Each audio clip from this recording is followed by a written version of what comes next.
Bueno, Ecuador cayó 2-0 ante Italia en este amistoso internacional que se disputó en New Jersey. Y acá en este video quiero compartir con ustedes ciertas reflexiones y ciertos pensamientos que tengo acerca de lo ocurrido en este partido. Así que vamos a hablar de la Tri en términos generales y también de algunas decisiones que tomó Félix Sánchez Vaz desde el banco ecuatoriano, que fueron decisiones que en lo personal me parecieron muy llamativas, me parecieron muy curiosas, y ya vamos a hablar de ello. Pensamiento número uno, o reflexión número uno de este video. El segundo tiempo del partido fue indiscutiblemente mucho mejor para Ecuador que el primer tiempo. Porque en el primer tiempo, Italia se va ganando muy temprano, al minuto 2 o 3 del partido con ese remate de Pellegrini. Y de allí en adelante, en esos primeros 45 minutos, el equipo de Spalletti se montó en el trámite. Los hilos del partido los controló casi que en un 100% la Azzurra. Y en contraposición, del otro lado, Ecuador lucía como un equipo incómodo y sumamente impreciso en el campo de juego. Ahora, de cara al segundo tiempo es innegable que hay una reacción ecuatoriana. Pero ¿saben cuál fue la impresión con la que yo quedé? A mí me pareció que esa buena reacción de Ecuador llegó más que todo proveniente de la rebeldía de ciertos jugadores de la Tri. Pero no tanto por correcciones o buenas decisiones que haya tomado Félix Sánchez Vaz desde el banquillo ecuatoriano, porque la realidad es que eso nunca pasó. La reacción de Ecuador en el segundo tiempo llega, por ejemplo, porque Gonzalo Plata se revela y comienza a ser más protagonista en el partido. Y como Plata es un muy buen jugador, Ecuador naturalmente comienza a tener un alza en su juego. Y Plata cierra una muy buena participación en el segundo tiempo de este partido. La reacción de Ecuador en el segundo tiempo también llega por Kendry Páez. Y sí, es cierto que Félix Sánchez Vaz fue el que lo metió a Kendry en el segundo tiempo. Pero en primer lugar lo metió porque Alan Minda salió lesionado. Así que no fue tanto un cambio por una necesidad táctica que él interpretara, sino más bien por una necesidad de que un jugador que estaba en la cancha sale lesionado. Eso en primer lugar. Y en segundo lugar, cuando lo mete a Kendry, lo pone a jugar en una posición que no es la de él. Porque lo manda casi que como un falso 9. Kendry en el segundo tiempo era el jugador más adelantado de todo el bloque ecuatoriano.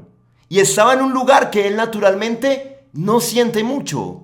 Lo que pasa es que Kendry igual es un crack, igual es un jugador muy inteligente, muy maduro para su edad. Entonces comenzó a ver las dinámicas del partido y comenzó a ubicarse en otros lados en donde de pronto sí podía entrar más en contacto con la pelota. Y a partir de esa zurda prodigiosa de Kendry Páez, Ecuador también reacciona en el segundo tiempo. Otro aspecto podría ser las proyecciones de Ángelo Preciado por banda derecha, que fue otro jugador que lo hizo bien en el segundo tiempo en la Tri. En cierto momento daba la impresión de que Ecuador ya merecía el empate, hasta que llega esa jugada en la cual Moisés pierde la pelota, Italia hilvana una muy buena transición, aparece por ahí Orsolini y termina definiendo de muy buena manera a Nicolò Varela, y de esa manera el equipo de Spalletti acaba con el partido. Así se dio este encuentro futbolístico. Ahora, pensamiento número 2 que tengo. Lo que muchas personas advertían en la previa de estos dos partidos amistosos acabó siendo una realidad. Hay que aceptarlo. Y es que entre Guatemala e Italia hay kilómetros de distancia. Hay mucha diferencia en lo futbolístico y en la jerarquía también. Contra Guatemala, Ecuador sacó a relucir su mejor cara e hizo lo que tenía que hacer contra un rival inferior. Pero el hecho de que Guatemala fuera un equipo muy limitado, pues acabó también facilitando la labor de la Tri. Hoy contra Italia, de cualquier manera, al ser un rival de mucho más peso, la cosa se terminó complicando. Pensamiento número 3. Si bien es cierto que entre Guatemala e Italia hay mucha diferencia, también hay otra realidad que quedé pensando. Y es que Ecuador, frente a Guatemala, realizó ciertos trabajos tácticos, tanto en lo ofensivo como en lo defensivo, que le resultaron muy bien. Pero hoy contra Italia, por algún motivo, no los acabó replicando. Y ya eso es algo que trasciende al rival en particular y que se vuelve más un tema propio de la TRI, de la selección ecuatoriana de fútbol. Comenzando en primer lugar por una decisión que toma Félix Sánchez Vaz que yo no acabo entendiendo. Y es el hecho de salir al partido jugando sin un 9. Yo a eso no le encontré ningún sentido. Si contra Guatemala, Ecuador, con la estructura táctica de 3-4-3 mostró una buena cara, y si en ese partido Ecuador jugó con un 9 de área como era Jordi Caicedo, ¿qué sentido tenía replicar la misma estructura táctica pero sin un 9 de cara a este partido contra Italia? ¿Por qué cambiar ese aspecto en particular? Yo la verdad no lo entendí de ninguna manera. Y ojo, tampoco voy a decirles que Jordi Caicedo haya hecho un gran partido contra Guatemala, porque me parece que no. De hecho fue de los jugadores menos destacados de Ecuador, si se quiere, en ese partido.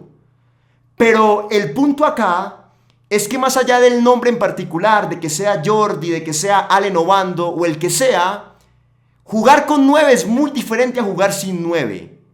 Contar con una referencia de área allá, cerca al arco rival, te cambia completamente las dinámicas de tu ataque en comparación a si no tenés esa referencia de área. Y hoy se pudo notar, más aún contra este rival, porque Italia es un equipo que cuando vos lo atacás sabe retroceder muy rápido de manera colectiva. Cuando vos avanzás contra Italia, el equipo de Spalletti tiene la capacidad de aglomerar, de amontonar a muchos de sus jugadores en área propia para taparte los 3 carriles internos de la cancha. Entonces vos contra Italia avanzás, llegás al área italiana, llegás a zona 3 y cuando levantás la cabeza te encontrás con que está el arquero italiano rodeado de 8 o 9 jugadores de la Azzurra que lo protegen. Romper a Italia, generarle un mano a mano a Italia es algo difícil, ya de por sí, naturalmente. Ahora imagínate si vos salís a jugar sin un 9. Se te va a hacer mucho más complicado. Yo les pregunto algo. ¿Cuántos ataques no vimos de Ecuador en el segundo tiempo en donde la TRI merodeaba el área italiana, pero no podía romper? Y acababa mandando algún centro o algún remate.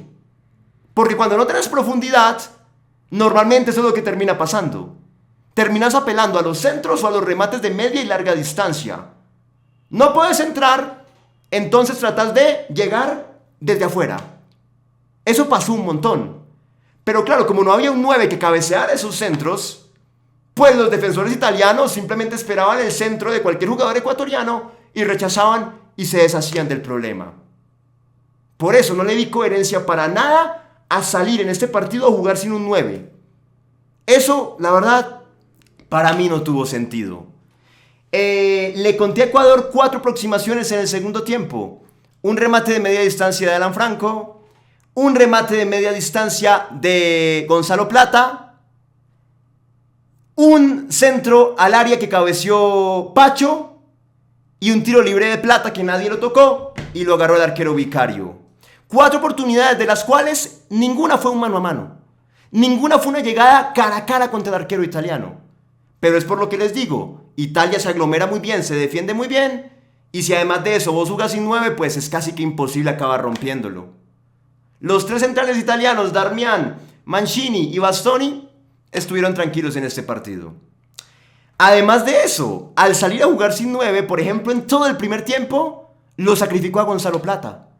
Porque lo puso a jugar como falso 9 y Plata estaba muy incómodo. Cuando en el segundo tiempo Plata abandona la posición de falso 9 y pasa a jugar como extremo por derecha, ahí Plata mejora. Por eso el primer tiempo de Plata fue flojo, pero el segundo fue muy bueno. Como extremo se siente en su posición natural. Además tiene más espacio para poder encarar. Y puede hacer la típica jugada que a él le gusta, que es enganchar hacia adentro y sacar el remate de zurda. La opción más importante de gol de Ecuador en este partido, ¿cómo fue? Fue de esa manera. Con Plata enganchando hacia adentro y sacando un remate que atajó el arquero italiano. Fue por escándalo la mejor de Ecuador en todo el partido. Pero con Plata jugando por fuera, no con Plata sacrificado como un falso 9. Ni con Kendry tampoco puesto como otro falso 9. Félix Sánchez se vino a dar cuenta de su error al minuto 80 de partido, cuando por fin decide meterlo a Allen Obando. Y jugó los últimos 10 minutos o 15 minutos con un 9. Por fin. Pero ya era muy tarde. Y el partido ya estaba casi que perdido. No se entiende eso. Bueno, segundo pensamiento, tácticamente hablando. El primero fue ese, que Félix Sánchez sale sin un 9 y para mí eso no tiene coherencia. Y le terminó resultando muy mal. Segundo problema táctico. La salida de juego de Ecuador. En todo el primer tiempo se vio. Contra Guatemala, los tres centrales, Ordóñez, Arboleda y Realpe, conducían, generaban superioridad numérica en salida y siempre ese primer pase para Carlos Grueso o para Cifuentes se daba de buena manera. Y allí comenzaba el juego asociativo de Ecuador. Hoy contra Italia eso no se pudo conseguir. Durante todo el primer tiempo Ecuador casi no tuvo llegadas de cara al arco italiano porque Ecuador ni siquiera podía sortear fácilmente el primer obstáculo que le proponía Italia. Y si no podía hacer eso, pues ¿cómo iba a llegar hasta el arco rival? Era imposible. Cuando entre Torres, Pacho e Hincapié conducían la pelota en salida, se encontraban con que a la hora de descargar con Franco, Franco estaba completamente referenciado por Raspadori. Y Franco no tenía movilidad para poder sacarse a Raspadori de encima, no la tuvo en todo el primer tiempo. Yo la verdad no lo conozco tanto a Alan Franco, pero en lo que le he visto con la Tri, nunca me ha convencido. Contra Venezuela, por ejemplo, en las eliminatorias, fue titular, no me gustó. Hoy tampoco. Raspadori todo el tiempo lo estuvo referenciando y él nunca se lo pudo sacar de encima. Así que ese primer pase de Pacho, Hincapié o Torres para Franco, que era el primer pase en salida, nunca se pudo dar en todo el primer tiempo. Y más adelante estaba Moisés referenciado por Varela y a veces bajaban por ahí Sarmiento o Minda desde los costados para representar otra línea de pase, pero de cualquier manera el primero encargado en recibir la pelota en salida era Franco y nunca lo pudo hacer, porque nunca se pudo quitar a su marca de encima. En el partido contra Guatemala, el primero, el encargado en recibir la pelota era Carlos Grueso, y Grueso sí tuvo movilidad en ese partido y siempre recibió libre y siempre le dio salida a la selección ecuatoriana de fútbol. En el segundo tiempo Ecuador soluciona un poco ese problema, porque ahí sí comienza a salir un poco mejor. También Italia ya estaba un poco más replegado, hay que decirlo, un poco más cansado también. Y por eso Ecuador sí se comienza a acercar mucho más al área italiana. Pero en el primer tiempo no lo pudo hacer por este problema que estoy mencionando. Ese es el segundo problema, la salida no funcionó. Contra Guatemala sí, Grueso recibía libre. Hoy, contra Italia no, Franco nunca pudo recibir libre. Paso al tercer problema, al tercer ítem táctico que me pareció que le salió mal a Félix Sánchez Vaz. Sobre todo en el primer tiempo. El trabajo de marca por la banda izquierda. A Pervis, Belanova le comió la espalda todo el primer tiempo. Fue una cosa impresionante. Ya Italia tenía esa fórmula de juego muy preparada. Italia es un equipo muy pragmático. Si ve que algo le funciona, lo repite 1000 veces. Simple, no se complica el equipo de Spalletti. Entonces Italia incomodaba la salida de Ecuador con ese posicionamiento de bloque en zona 2. Ecuador perdía la pelota en salida siempre, no podía llevársela a sus delanteros. Y cuando Italia recuperaba de una, inmediatamente ya tenía claro que el espacio a atacar era la espalda de Pervis Estupiñán. Porque Belanova siempre iba a picar al fondo, siempre iba a correr e iba a ganar por velocidad por esa banda del campo. Entonces Italia recuperaba y de una levantaba la cabeza, Belanova, arriba. Y Pervis quedaba colgado en el retroceso. Y al pobre Piero Hincapié le tocaba corregir siempre. Le tocaba salir de su posición de stopper por izquierda y correr a la banda. Y relevar a Pervis como para medio tapar esa zona. Y disimular un poco la mala marca que estaba teniendo Ecuador por esa banda izquierda y en la espalda de Pervis Estupiñán particularmente. Pero más allá de eso, más allá de que Piero trataba de cubrir la espalda de Pervis y disimular esta carencia, Italia en el primer tiempo en más de una oportunidad con esas proyecciones de Belanova logró romper y logró hacer daño.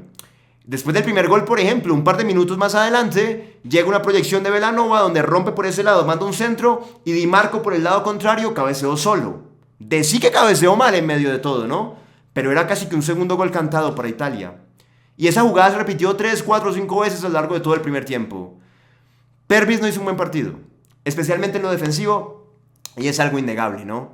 Y Félix Sánchez tampoco tuvo nunca como la capacidad de hacer algo para corregir eso. Así como apenas se vino a dar cuenta del problema de jugar sin un 9 al minuto 80 de partido cuando ya era muy tarde, de este problema tampoco se percató. Vio que pasaba esto, que Belanova le comía la espalda a Pervis y no tenía capacidad de reacción el técnico español. En el segundo tiempo, curiosamente, de cara al segundo tiempo Spalletti lo saca a Belanova. Yo ese cambio no lo entendí mucho. Para mí Belanova fue el mejor de Italia en todo el primer tiempo, quizás junto a Pellegrini también. Pero lo sacó en el entretiempo. De pronto Belanova estaba cansado, estaba lesionado, no tengo ni idea. Pero al hacer eso, Spalletti le solucionó un problema entre comillas a Ecuador. Lo metió a Gio, lo metió a Di Lorenzo, que Gio es un jugador que a mí en lo personal me encanta. Ustedes saben, bueno, los que siguen este canal de vieja data saben que yo me considero un aficionado del Napoli. Entonces Gio me parece un crack, es el capitán del equipo, lo quiero un montón. Pero la realidad es que Di Lorenzo es un jugador que no tiene tanta protección como Belanova. Entonces cuando lo saca Belanova y lo mete a Di Lorenzo de cara al segundo tiempo, Italia pierde mucha proyección en ataque por esa banda. Y ya a Pervis no le comen tanto a la espalda. Pero no es porque necesariamente Ecuador hubiera mejorado en marca, sino que es porque ya el carrilero italiano de ese lado no tenía tanta velocidad ni tanta explosividad como el que sí jugó en el primer tiempo. Ese fue el tercer problema táctico de Félix Sánchez en este partido. Entonces recuerden, ya para concluir y para cerrar el video, primer problema, salió sin un 9. Y eso perjudicó y le hizo pasar problemas a Ecuador en este partido. Sobre todo contra Italia porque se defiende muy bien por dentro y aglomera muchos hombres en área propia. Segundo problema, en salida nunca encontraron una primera línea de pase libre. Nunca Franco pudo resolver, nunca Franco pudo sacarse la marca de encima de Raspadori para recibir con libertad y darle salida a su equipo. Y por ende Ecuador en el primer tiempo no podía pasar de allí. Y acababa mandando de pronto alguna pelota larga porque no había otro tipo de solución. Y si mandas una pelota larga y no tenés un 9 aparte de todo, pues peor, porque ¿quién la va a recepcionar? ¿Quién va a pelear contra esos tres grandotes italianos al fondo? Darmian, Mancini y Bastoni. Nadie. Y el tercer problema táctico, la espalda de Pervis se la comió Belanova todo el primer tiempo. Y por ahí Italia llegó bastante. Burray. Para mí el primer gol, no es tanto culpa de él. De pronto en el segundo sale un poco tarde. Me pareció más preocupante el tema de algunas jugadas en las cuales no dio mucha seguridad, ¿no? Ese corner donde tiene que agarrar la pelota y no la agarra, sino que la puñetea.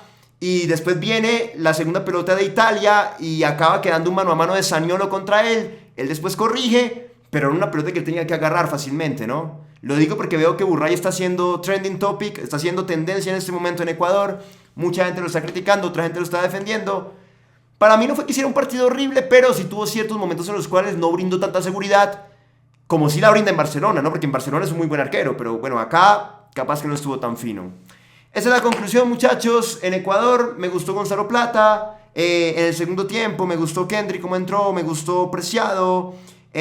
Alguna cosita de Sarmiento que pues se ve que es un jugador muy interesante y siempre lo hemos dicho, tiene muy buena gambeta. Y pare de contar. De pronto Minda en el primer tiempo tuvo un par de cosas también interesantes. Y pare de contar. No mucho más que eso. Pacho me encanta, eso sí siempre lo destaco. Es un muy buen jugador. Pero no más que eso. Llegamos al final del video. Suscríbanse al canal de YouTube. Síganme en la cuenta de Facebook. Denle un like a este video. De igual forma, las personas que tengan la capacidad económica y que quieran podrían donar $1 para este canal, ya sea a través de Patreon, que yo les dejo el link de esa plataforma en la sección de comentarios del video, o ya sea a través de YouTube directamente. Acá abajito donde hay una pestaña con el signo de dinero, con el signo monetario, hacen clic allí y es mucho más sencillo y mucho más directo. Pero de cualquier forma, con cualquiera de las dos alternativas, lo agradecemos un montón. Por último, síganme en TikTok, que aparece como juancamilocastillo.tv, y nos vemos en un próximo análisis de la selección ecuatoriana de fútbol. Muchas gracias.